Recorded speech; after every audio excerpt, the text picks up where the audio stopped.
오늘 하나님의 말씀 보겠습니다. 마가복음 15장 21절 말씀. 우리 한 목소리로 같이 읽겠습니다. 마가복음 15장 21절 말씀 시작.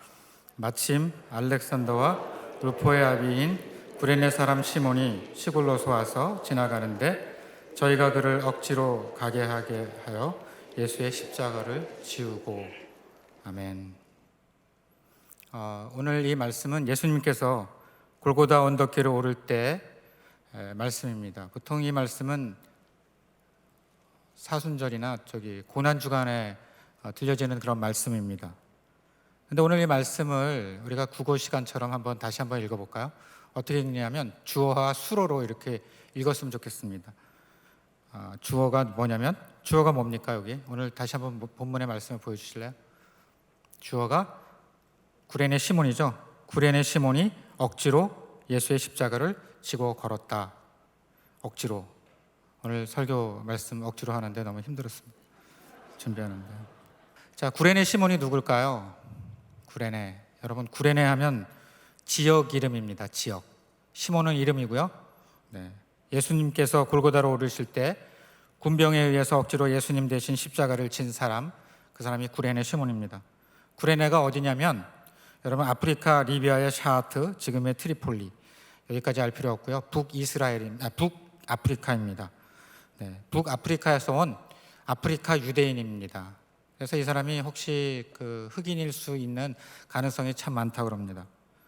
그런데 마태복음과 누가복음에는 구레네 시몬이라고 말하고 요한복음에는 전혀 언급이 없습니다. 구레네 시몬에 대해서.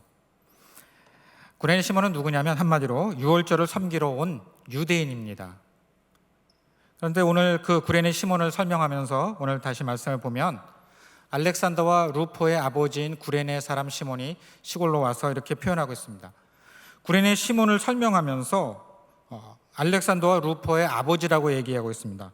구레네 시몬과 루포는 어떤 관계죠? 그러면 아빠와 아들이죠. 네. 그러면 루포의 어머니와 구레네 시몬은요? 부부관계죠, 부부관계. 네. 마가는 구레네 시몬을 알렉산더와 루포의 아버지로 소개하고 있습니다.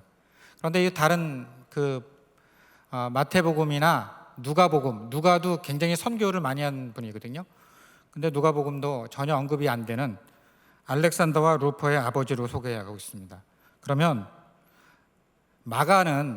마가복음을 쓴 마가는 누구를 더 잘 알고 있었을까요? 구레네 시몬을 더 잘 알았을까요? 아니면 알렉산더와 루포를 더 잘 알았을까요? 알렉산더와 루포를 더 잘 알았겠죠. 누구누구 아버지라 그러면 누구누구의 아버지를 잘 아는 것이 아니라 누구누구를 잘 아는 것이죠. 근데 마가가 왜 이렇게 알렉산더와 루포를 잘 알고 있었을까요? 여러분 죄송합니다. 이렇게 아침 이거 여러분을 조금 힘들게 하는 것 같은데 그래도 따로 오셔야 됩니다. 우리가 지성인이잖아요. 자, 마가는 누구길래 이렇게 소개를 잘하고 있을까요? 마가는 베드로의 제자고요. 그리고 마가의 다락방, 오순절 마가의 다락방의 그 주인입니다. 그리고 바울과 바나바가 예루살렘에 있는 마가 요한을 안디옥까지 데리고 옵니다. 사도행전의 12장에 보면 그런 말씀이 나오고요. 그래서 1차 전도 여행을 같이 가게 됩니다. 그런데 밤빌리아라는 곳에서 이 마가 요한이 도중에 전도를 그만두고 나 집에 가겠다 그래서 집으로 갑니다. 그렇기 때문에 2차 전도 여행에서 바나바가 마가를 데리고 갈 때 마가를 데리고 가지 말자. 그래서 이 2차 전도 여행이 바울과 바나바가 이렇게 헤어지게 되는 결정적인 요인이 이 마가 요한 때문입니다. 그래서 마가는 구브로 섬으로 바나바는 마가를 데리고 구브로 섬으로 가고요. 바울은 신라를 데리고 삼국 통일을 했습니다. 여기 웃어야 되는데 소아시아로 갔습니다. 바울은 신라를 데리고 소아시아로 갔습니다. 네, 죄송합니다. 무리가 좀 있네요. 바울이 로마 감옥에 있을 때 바울 곁에 끝까지 남아서 바울을 지키고 바울에게 협조를 한 그 사람이 마가 요한입니다. 마가복음을 쓴 사람. 그리고 바울이 2차 투옥 때 디모데후서에 보면 마가를 부릅니다. 바울이. 그러니까 둘이 관계가 점점 좋아진 거죠. 그때는 1차 전도 여행을 끝났을 때는 서로 사이가 안 좋았지만 2차 전도 여행 이후에 어떻게 바울이 마가와 그렇게 가까워졌죠. 그랬을 때 마가가 구레네 시몬을 어떻게 알았는지는 정확하게 모르지만 그 마가의 그 행적을 보면 예루살렘 교회하고도 연결이 되어 있고요. 예루살렘 교회에 있었고, 그 다음에 안디옥, 시리아 안디옥 교회도 있었고, 로마 교회에도 마가가 있었습니다. 그래서 바울과 바나바가 하고 교제한 그 마가가 초대교회 선교에 중요한 역할을 했었던 이 마가가 바울도 알게 된 것입니다. 바울의 동력자가 나중에 됐고요. 그래서 여기 중요한 그 말씀이 지금 나올 텐데, 우리 로마서 16장 13절 말씀 한 목소리 한번 같이 읽어보겠습니다. 시작.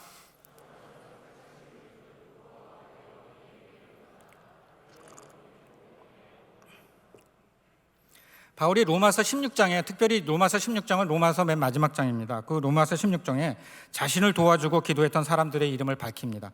뭐라고 밝히냐면 브리스길라와 아굴라에게 문안해라, 에베데네에게 문안해라, 암블리아에게 문안하라. 그렇게 하면서 13절로 갑니다. 13절에 가니까 주 안에서 택하심을 입은 루포와 그의 어머니에게 문안하라.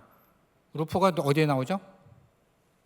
마가복음에 나오는 알렉산더와 루포의 아버지인 구레네 시몬, 이럴 때 루포 같이 나오는 동일 인물입니다. 구레네 시몬의 아들이고, 구레네 시몬은 예수님의 십자가를 진 사람입니다.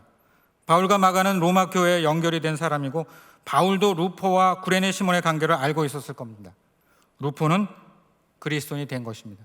그러면서 루포, 알렉산더, 루포, 구레네 시몬, 어떻게 연결되는 이 모든 사람들이 그리스도인이 되었다라는 증거가 루포와 그의 어머니에게 문안하라, 그의 어머니는 내 어머니라 하고 했었던 바울의 이 고백 속에 있는 것입니다. 그러면 루포는 처음부터 그리스도인이었을까요?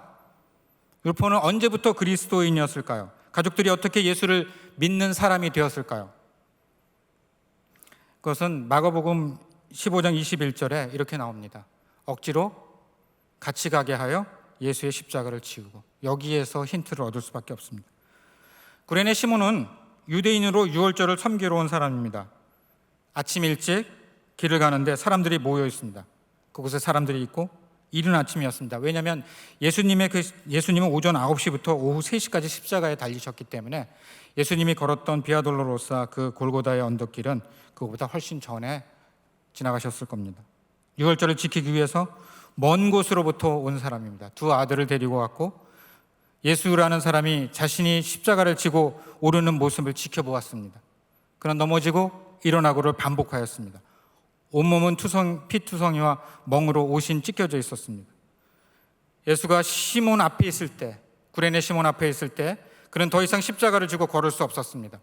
그럴 때 갑자기 로마 병정이 두리번거리다가 시몬을 지목했습니다. 로마 병정은 예수님의 그 십자가를 대신 지라고 명령했습니다. 시몬은 피할 수 없었어요. 누가복음 23장 26절에 이렇게 나옵니다. 그들이 예수를 끌고 갈 때 시몬이라는 구레네 사람이 시골에서 오는 것을 붙들어 그에게 십자가를 지고 예수를 따르게 하더라. 시몬에게 일어난 엄청 황당하고 어이없는 사건이었습니다. 한마디로 자기 계획이 산산이 부서진 아침이었습니다. 생각지도 못한 아침이었습니다. 왜냐하면 유월절을 지키려는 단순한 생각으로 1400km를 달려와서 그렇게 당한 유월절도 지키지 못한 그날이었습니다. 왜냐하면 그는 피 묻은 예수의 십자가를, 예수의 피를 지면서 자신의 몸에 온몸에 피를 묻혔기 때문입니다.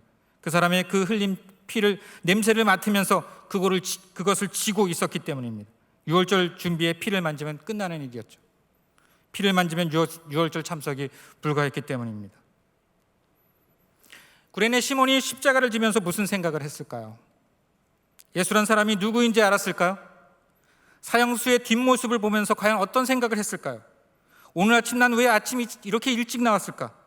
그러다가 한 땀 한 땀 걸으면서 십자가를 지고 가는 예수라는 사람을 보았을 것입니다. 시몬은 그것이 자신의 인생을 송두리째 바꿀 거라는 것을 알지 못했습니다. 로마 병정에게 푸념하면서 정말 재수 없는 하루라고 생각했던 바로 그때가 억지로 진 십자가로 인해 새로운 인생의 장이 열리는 시작이라는 것을 몰랐습니다. 피냄새와 땀으로 얼룩진 십자가를 지고 골고다의 길 몇백 미터를 더 걸어야 했습니다. 그런데 억지로 진 십자가로 인해 구레네 시몬의 가족, 그 가족이 예수님의 가족이 되었습니다. 억지로 진 십자가로 그의 집이 구원을 받기 시작한 것입니다. 그러면서 저도 저희 집의 그 구원의 이야기가 생각났습니다. 우리 집이 구원을 받은 것은 어머니의 꿈에서 시작되었습니다. 그때 어머님은 이제 실명 위기에 있었습니다. 저희 어머님은 평생 아프셨습니다. 몸이 너무 안 좋았었는데 어머니의 꿈에 외할머니가 나타나셨습니다. 그리고 외할머니가 이렇게 말씀하셨습니다. 너희 집이 살 길은 예수님도 아니에요. 예수 선생을 모시는 길이다. 외할머니, 어머니 다 불교 신자. 가로 열고 가로 닫고. 이런 꿈을 꾸고요. 어머니의 꿈이 어떻게 전달됐냐면 아버지한테 전달됐습니다. 아버지는 조그만 공동체에 모여서 같이 그 옛날에 많이 하셨던 그 동양의 그림들을 한 손에 펼치고 오른손에는 상하 좌우 운동을 하면서 그 모임에 어머니의 꿈 얘기를 했습니다. 우리 아내가 이제 드디어 죽을 때가 다 되었다. 그런 이야기, 꿈 얘기가 건너서 목사님에게 전달됐습니다. 그리고 어느 날 아침 목사님이 찾아오셨습니다. 그 목사님 이름은 박만달 목사님이셨습니다. 그리고 우리 집에 예배를 2달 드렸습니다. 그리고 엄마 병이 낫게 되었고 이런 기적 같은 일이 벌어지면서 우리 집 모두가 교회에 나가게 되었습니다. 교회 전체가 기도를 했습니다. 하나님, 저희 집에 아들을 주시면 하나님께 바치겠습니다. 이렇게 해서 제가 태어났다고 합니다. 너무나 귀한 접니다. 그 소원 기도가 저희 어머니 47살에 이루어졌습니다. 그래서 제가 어머님을 처음 뵌 날 어머님이 저보고 그러시더라고요. 내 애미다. 딱 만났는데 웬 할머니가 계시더라고요. 모두가 아들 없는 집에 태어난 아들로 인해서 너무나 기뻐했습니다. 어머니는 그 소원 기도 이야기를 가끔 들려주시곤 했습니다. 그리고 그 소원 기도는 저에게 점점 어떤 때는 부담으로, 어떤 때는 10대 때는 반항심으로, 또 어떨 때는 이것을 해야 되나 말아야 되나 하는 갈등으로 다가오기 시작했습니다. 목사가 되는 길과 그 목사의 역할과 목사가 해야 되는 그 일들에 대한 부담 사이에 저는 갈등하고 있었습니다. 20대 초반 시절은 저의 질풍노도의 시간이었습니다. 고등학교 시절까지 무난하게 정말 잘 졸업하고 이제 대학교에 갔는데 이 학교 저 학교 옮겨 다니기 시작했습니다. 내가 만족할 만한 학교가 아니었습니다. 나름 좋은 고등학교에서 좋은 진학률에 비해서 저는 그렇지 못했습니다. 그 방황의 시작이 이렇게 시작했습니다. 내가 잘하는 게 뭘까? 내가 살아있으면서 영혼이 충만하면서 뭐 그런 일이 없을까? 그런데 제 친구를 만났습니다. 그러면서 인생의 질문을 여러 가지 하기 시작했습니다. 그런데 제 친구가 이러더라고요. 내가 보니까 너 연극에 자신 있는 것 같아. 연극에 소질이 있는 것 같아. 왜냐하면 제 친구가 그때 서울 예술전문대학을 다니고 있었습니다. 지금의 서울예술대학교.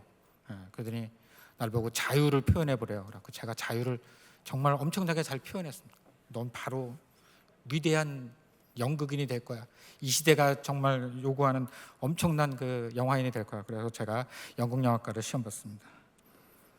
연기 수업이란 전무한 제가 어떻게 됐겠습니까? 물론 떨어졌습니다. 여러분의 기대와 동일하게.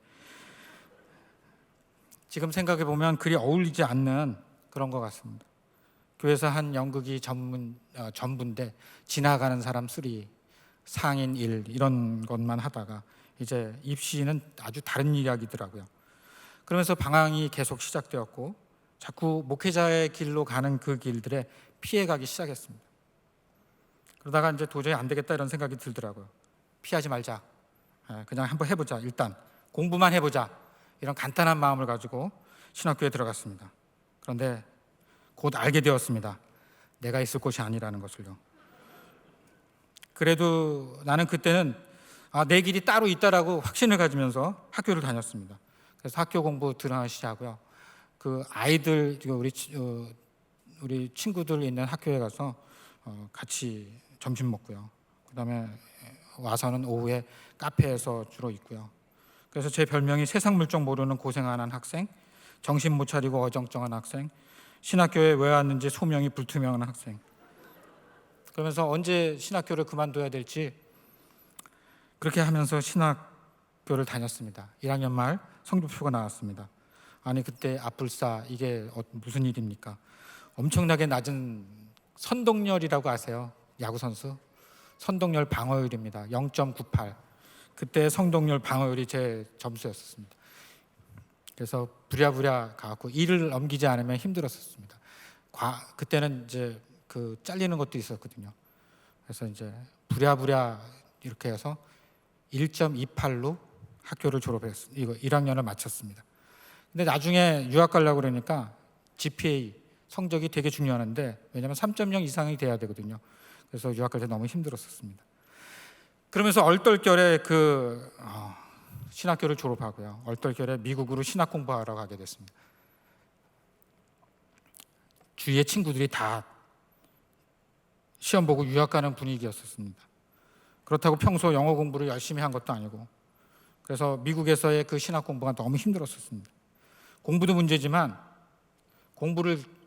영어 공부가 문제지만 또 영어가 문제가 되는 게 아니라 기초가 너무 없다 보니까 미국에서 공부하는 게 너무 힘들었습니다. 그래서 1년을 미국에서 열심히 눈물을 흘리면서 열심히 공부하고요. 2년 차가 됐던 해에 드디어 병이 발생했습니다. 도저히 신학 못한다는 병, 그 병이 발병되었습니다. 그렇더니 그 이듬해에 애가 태어나고요. 그때 다시 한번 또 작은 애가 태어나고 다시 한 번은 사진으로, 한 번은 패션 디자인으로 이런 병이 이걸 해야 된다는 그 병이 저한테 있었습니다. 그래서 한 학기를 사진관에 출근해서 그 사진학과 포트폴리오를 준비했습니다. 학교를 다니지 않고요. 사진관으로 곧장 가서 그래서 한 학기가 끝날 무렵 포트폴리오가 웬만큼 준비가 됐어요. 사진학과를 들어가는. 근데 한국에서 전화가 왔습니다. 누님이 빨리 귀국해라. 어머니 위독. 그래서 이제 양복을 싸들고 한국으로 나오게 됐습니다. 알고 봤더니 그 중간에 저희 집에서 염탐꾼을 보냈는데 그 목사님이 학교를 찾아왔습니다. 저한테 점심도 사주고 이제 뭐도 해주고 그러려고. 근데 얘를 찾아보니까 없는 거예요. 지난 학기까지는 잘 다녔는데 이번 학기 안 보인다. 근데 그 말을 저희 집에다 그냥 했습니다. 저희 어머님 쓰러지시고 제가 한국에 들어가니까 청문회를 시작하려고 준비하고 있었습니다. 어머니 쓰러지시고 그러더니 청문회 내용은 이런 거예요. 신학 안 하려면 우리가 너 미국 못 보낸다. 그래서 그런 어떤 초유의 사태로 그 학기가 올 F가 되었습니다. 그래서 이제 또 박사과정 들어가는데 너무 힘들었어요. 이 올 F를 해결할 수 있는 방법이 없어서 또 MAR이라는 Master of Religious Education 그 과정을 또 들어야만 했습니다.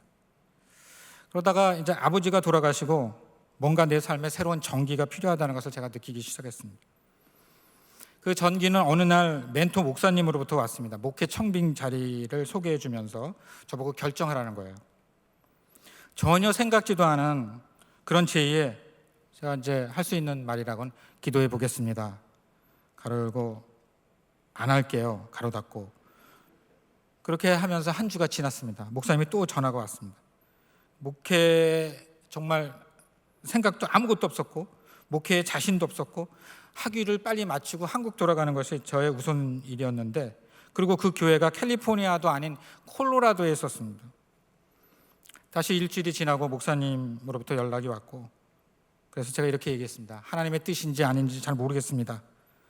그랬더니 그 목사님이 이렇게 말씀하셨습니다. 하나님의 뜻인지 아닌지 청빙에 응하면서 알아봐라. 그리고 더 결정적인 말씀을 해주셔서 너무 안심이 됐는데 너가 된다는 보장이 전혀 없다. 할렐루야. 그래서 목회 청빙 기간 그것을 준비하기 시작했습니다. 5월부터 8월까지 3개월 동안 하나님이 나에게 목회자로 나를 다듬으시는 시간이었습니다.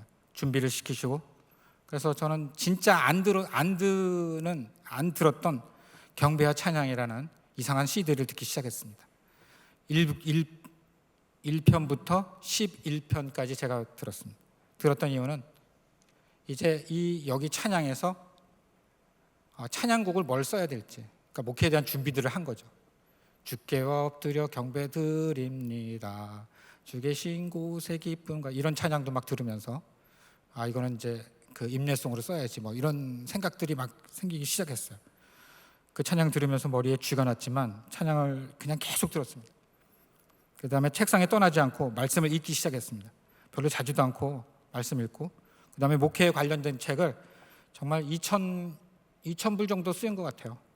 그렇게 몇백 권을 읽기 시작했습니다. 하나님이 나를 준비시키는 일에 집중적으로 하심을 제가 알았어요. 그리고 그 청빙이 안 되더라도 목회자로 이렇게 살아야지, 목회자로서 뭔가 준비해야지라는 그 마음이 제 속에 생겼습니다. 그래서 나는 하나님께서 목회자를 사용하기 위해서 억지로 나를 밀어 넣으신 그분의 인도하심을 느끼기 시작했습니다. 그러면서 청빙 기간 중에 영적인 사건도 있었습니다. 차를 타고 가다가 갑자기 말씀이 들리는 거예요. 여러분, 그런 일들 잘 없잖아요. 저도 이게 처음 있는 일이라서 말씀이 들리기 시작하고, 갑작스럽게 차 타고 가다가 4웨이 스탑이라고 미국 이제 이렇게 스탑 사인이 있습니다. 그러면 서야 돼요. 근데 거기서 갑작스럽게 눈물이 흘리는 거예요. 제가 엄청 놀랐습니다. 아니, 이게 뭐 하는 거야 이게? 더 놀란 거는 제 뒤에 있는 차였습니다. 이 차가 앞에 있는 차가 안 가니까, 그래갖고 저한테 문을 두드려, Are you okay? I'm fine. 그래갖고 이제 저는 이제 옆에 서서 한참 있었습니다. 그때 들려줬던 말씀이 뭐냐면 모세에게 소명으로 불렀던 그 말씀이었어요. 이 땅은 거룩한 땅이니 내 신을 벗으라는 말씀이셨습니다. 제가 이 말씀 받고 너무나 당황해서 어떻게 할 줄 몰랐어요. 그러고 나서 이제 아내에게 물었습니다. 여보, 이 하나님이 이렇게 말씀하시고 이렇게 하는데 하나님은 교회로 나를 부르는 것 같아. 그랬더니 아내가 너는 이민교회 모르니까 안 된다는 거예요. 그러면서 3개월 동안 하나님의 말씀으로 기도로 나를 강력하게 다듬고 있다는 것을 알았습니다. 당신의 십자가를 지는 방향으로 이미 가고 있었던 거죠. 5월에 있었던 그 청빙은 8월에 돼서 중반에 가서야 결정이 되었습니다. 제가 교회의 마지막 담임 후보자였습니다. 주일날 설교하고 그날로 제가 담임 목사가 되었습니다. 35살에. 아무도 준비 안 된 내가 그때 나를 담임 목사라는 그 책임의 목사의 자리로 나를 밀어넣으셨습니다. 그렇게 극적으로 콜로라도 목회를 하기 시작했습니다. 이런 준비가 안 된 사람이 목회를 하는데 교회가 정말 성장하기 시작했습니다. 모두들 복음에 대한 열망이 있었습니다. 콜로라도의 사역은 참 의미 있는 시간이었습니다. 정말 많은 일들을 했었고요. 복음의 열매와 사역에 대한 기쁨이 엄청나게 많았습니다. 처음으로 사역의 기쁨을 알게 되었습니다. 콜로라도 사역을 마치고 다시 LA로 목회를 시작하고, 그 목회를 하면서도 목회의 부담감과 기쁨은 항상 같이 가게 되었습니다. 십자가를 지고 걷는 삶이 계속되었지만 그 십자가를 지고 가는 삶이 그리 어렵지 않았습니다. 그러면서 지난 수요일에 했었던 그 다음에 한국에 와서 짬뽕집 8개월, 하숙집 아저씨 1년 6개월, 교회 주방 8개월, 그로 시작된 여정이 교회의 사역자로 다시 교회로 돌아오게 되었습니다. 그리고 다시 호산나 교회로 하나님이 목회를 시작하는 하나님만의 또 다른 방법으로 나를 교회로 인도하셨습니다. 긴 싸움을 하나님은 기다리셨습니다. 내가 넘어져서 숨을 때도 참으시고 기다리셨습니다. 철없는 목사로 살았을 때도 그래 하면서 하나님의 인도하심으로 나를 부르셨습니다. 억지로가 아닌 자발적으로 십자가를 지고 따르기를 기다리셨습니다. 너무나 짧은 목회의 길을 정리하면서 주마등처럼 고민했던 목회의 시간들이 지나갔습니다. 그 시간들 중에 가장 말하고 싶은 것은 뭐냐면 내가 많이 성장하고 배웠다는 것입니다. 그 배움은 억지로 밀어넣은 목회의 자리에서 오는 것이었습니다. 나에게 주어진 책임에서 오는 것이었습니다. 억지로 굽비를 묶지 않으면 따라오지 않을 나를 하나님은 나도 모르는 방향으로 나를 인도하셨습니다. 내가 힘들게 진 십자가와 책임으로 내가 변화된 목사로 살 수 있었습니다. 아직도 전 변화될 여러 가지 요소를 가지고 있는 사람입니다. 그리고 이제는 내가 억지로 진 십자가로 인해 받게 될 변화된 삶을 내 스스로 기대하며 나아가고 있습니다. 힘들게 진 십자가로 알았던 목회의 순간이 그리 어려운 것만은 아니었습니다. 또한 힘들게 진 십자가가 그리 힘들게만 지어진 것은 아닙니다. 그렇게 어렵게만 느껴지면 그 길을 걸을 수 없었을 것입니다. 주님은 내 삶에 가장 귀한 일이 목회라고 말씀하셨습니다. 첫 번째 메시지는 무엇이냐면 억지로 진 십자가로 인해 내가 자랐다는 것입니다. 목회를 하면서 힘든 일이 왜 없겠습니까? 가장 많이 내가 성숙한 때는 뭐냐면 언제였냐면 어려운 일을 견디고 주님을 바라본 때였습니다. 신앙생활은 내가 즐거울 때, 좋을 때, 훈련받을 때 성장합니다. 그런데 가장 많이 내가 성장한 때는 내가 목사로서 교회를 맡아서 책임을 가지고 일을 할 때 가장 성장하는 모습이 많았습니다. 구레네 시몬이 억지로 진 십자가가 없었으면 그 집은 구원이 없었듯이 나에게도 사면초가 어쩔 수 없이 가야 할 때 가장 많이 성장할 수 있었습니다. 억지로 진 십자가나 나에게 억지로 하게 했던 흔적이 나중에는 그리 나쁜 것이 아니었습니다. 마치 구구단을 애울 때 너무 싫었지만 그 혜택이 많은 것처럼 99, 81, 39, 27 아직도 기억나는. 그리고 국민학교 조회 때 우리가 항상 국민교육헌장, 여러분은 국민교육헌장 모를 겁니다. 그 매주 이렇게 외웠던 우리는 민족 중흥의 역사적 사명을 띠고 아직도 외우게 되는, 그러면서 제자훈련회 때 외운 그 말씀이 아직도 생각나는 이런 억지로 했었던 그것에서의 여러 가지 흔적으로 말미암아 우리가 갖고 있는 좋은 것들이 있습니다. 성령님은 나의 부족함을 아셨습니다. 하나님께서 내 삶에 가장 올바른 길을 내 삶에 놓아두시고, 그리고 나를 정말 잘 아시는 그분이 나에게 그 일을 맡기면서 그 시간에 나를 그 자리에 있게 하셨습니다. 나만 내 자신이 그 길이 아니라고 말하고 있었을 뿐 하나님 이미 그 자리에 준비하고 있었습니다. 마가복음 15장 21절에 마침이라는 말씀이 있어요. 마침. 알렉산더 루포의 아버인 뉴큰의 사모님. 마침. 성경이 마침이라고 할 때 우리는 그것이 우연을 가장한 필연인 것을 알아야 합니다. 하나님의 계획이라는 것을 알아야 합니다. 구레네 시몬이 그 아침에 억지로 진 십자가로 인해 자신의 삶이 송두리째 변할 것이라고 생각도 할 수 없었습니다. 나에게 억지로 주어진 것들의 상황에서 그 하나님의 계획이 시작된다는 것을 알아야 합니다. 그럴 때마다 하나님은 이것은 나에게 안 맞아, 안 돼요 라고 말합니다. 그 순간에도 하나님은 나에 대한 하나님의 계획이 계속되고 있다는 것을 저만 모르고 있었습니다. 하나님께서 역사하시는 역사의 시간은 모든 시간입니다. 그것이 기쁨으로 지든 억지로 지든 그것을 끝까지 지는 사람에게 주는 하나님의 열매가 있는 것입니다. 오늘도 내 삶에 억지로 지는 십자가가 있습니까? 있다면 그것은 이유가 있다는 것입니다. 구레네 시몬이 그 황당한 십자가를 지는 그런 아침이 우리의 삶에도 있습니다. 그 시간이 이해가 안 되고 그 자리를 피하고 싶을 때가 얼마나 많은지 모릅니다. 나의 환경은 어떻습니까? 내가 선택한 것이 아닌 것들, 그런 환경들, 부모, 우리 집, 금수저, 은수저, 흙수저라고 말하는 우리의 상황들, 그리고 나에게 주어진 것들, 학교, 직장, 내가 선택했지만 마음에 안 드는 것들, 내 생각대로 안 되는 것들. 우리 교회에서는 어떻습니까? 순장반, 제자반, 각종 사역들, 또 보기 싫은 사람들, 언제나 따라오는 에서와 같은 그런 존재들. 가끔 저는 야곱을 생각해 봅니다. 야곱에게 왜 에서라는 존재를 주어서 힘들게 했을까? 야곱에게 에서만 없었으면 그는 고향을 떠날 이유도 없었고요. 야곱의 에서를 피해 광야에서 그 밤에 울면서 돌베개를 베고 자지 않아도 되고요.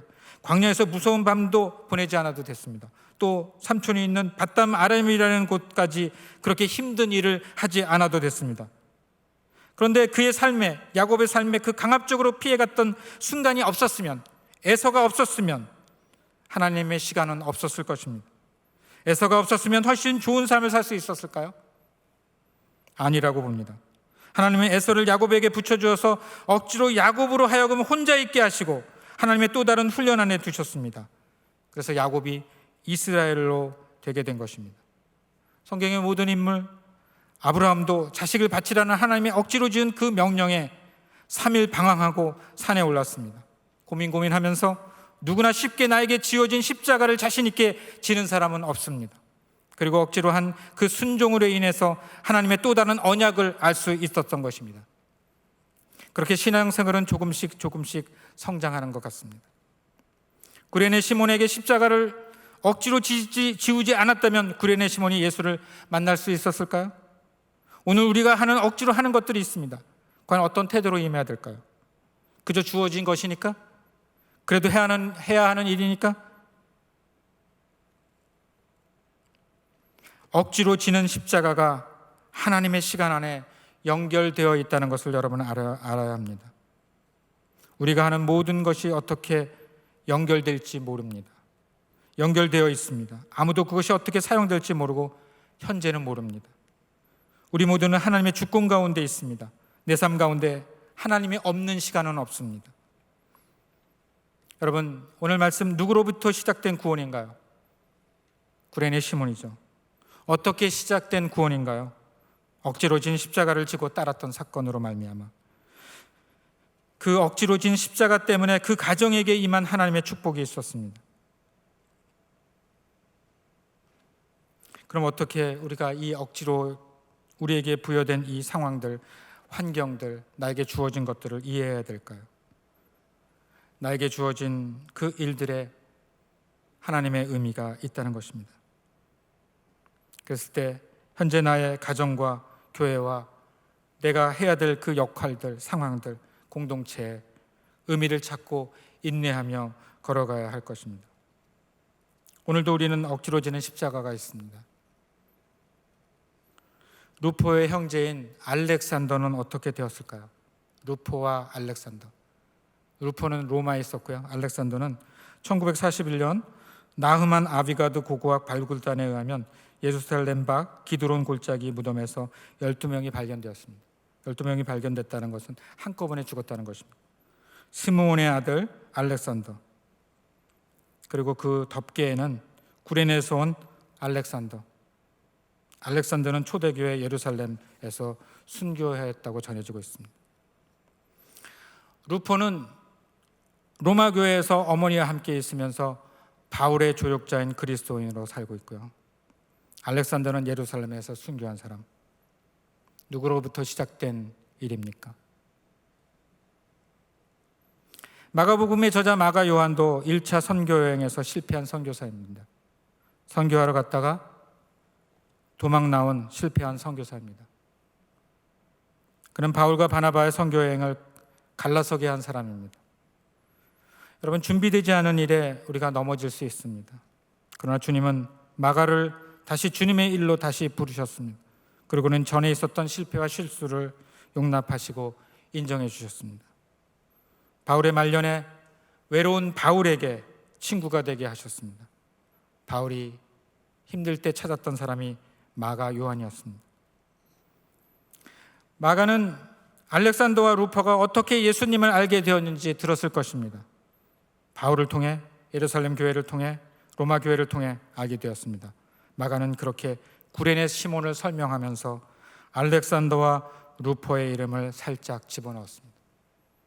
마침 알렉산더와 루퍼의 아비인 구레네 사람 시몬이 시골로 와서 지나가는데 알렉산더와 루퍼의 아비인 구레네 시몬. 알렉산더와 루퍼의 아버지 구레네 시몬, 알렉산더와 루퍼, 그의 어머니, 그 아침에 억지로 진 십자가로 생긴 놀라운 이름입니다. 억지로 잡아 십자가를 치는 그런 일이 우리에게 있을 때 주님이 하실 일을 기대하며 한 걸음 내디딜 때 주님의 일은 그때 시작되는 것입니다. 저는 이 위대한 일에 동참하는 우리 공동체가 되기를 주님의 이름으로 축복합니다. 이 시간 말씀을 생각하면서 같이 기도하겠습니다.